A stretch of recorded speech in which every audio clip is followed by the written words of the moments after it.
நடக்கும் ஊர்வலம் உன்னோட கண்ணத்திலே வைக்கலாமா?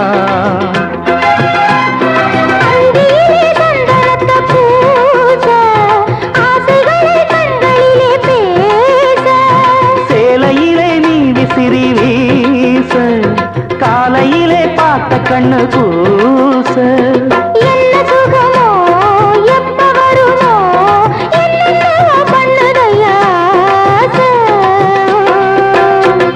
மலையோரம் மாங்குருவி மாவிலையில் பாட்டெழுதி பாடுதடி.